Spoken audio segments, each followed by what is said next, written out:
This time of the year, in the fall, I feel the Baja 1000 coming. I feel it.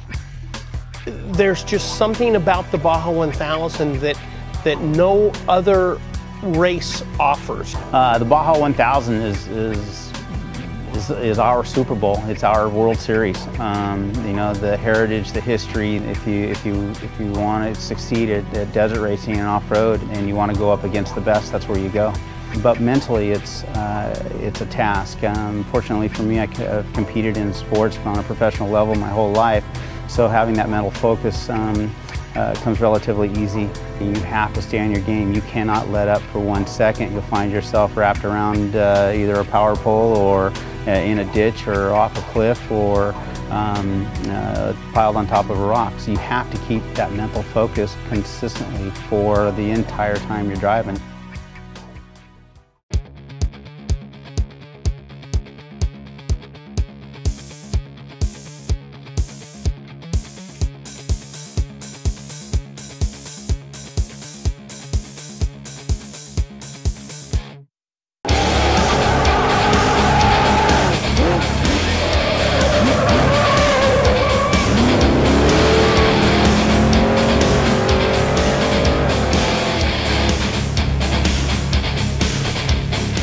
I think we started 25th for this Baja 1000. The only thing we did try to do is, right off the get-go, we wanted to be on our game. I wanted to try to catch the guy in front of me. Fortunately, we were able to do that. We just basically tried to be smooth, not get any flats, run our course, and hopefully that we felt that was our best shot at having a shot at the end, is to not press too hard in the beginning. And so we tried to go with that game plan. And as it worked out, by the time we got to race mile 100, we were 14th on the road.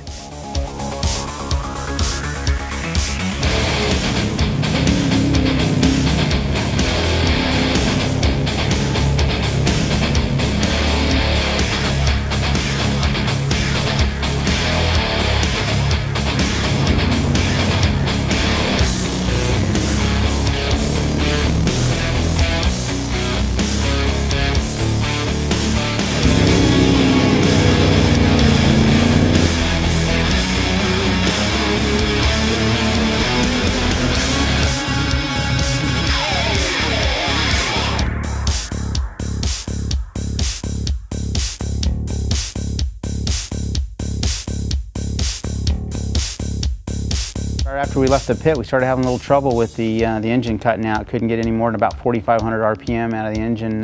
Started spitting and popping. So we had to hold our speed going across Diablo to about 100, 105 miles an hour, which we thought would really set us back, but we just kept pressing on. We felt real good going into Borrego.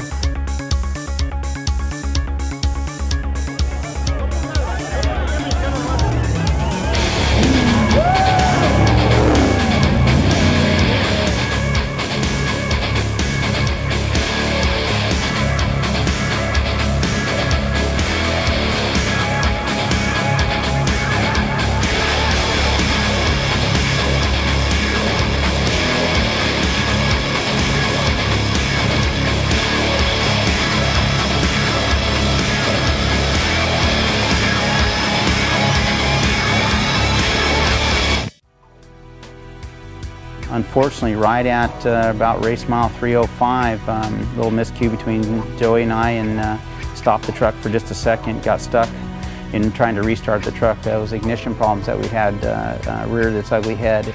It's a sickening feeling to watch all the other trophy trucks go by while you're sitting there trying to get it started. We had a bit of an electronic malfunction with a wiring harness. And that set us back, I think, close to an hour by the time it was all said and done.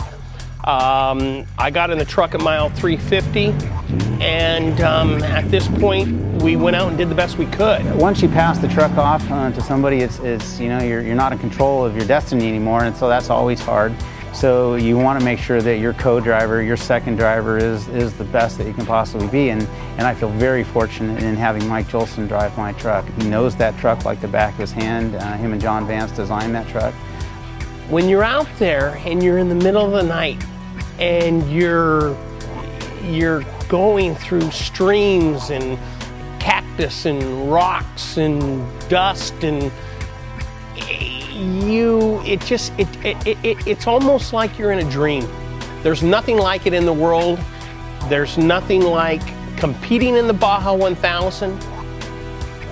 When you get to the finish line, it's so surreal that it takes probably 10 or 15 minutes to realize that it's actually over.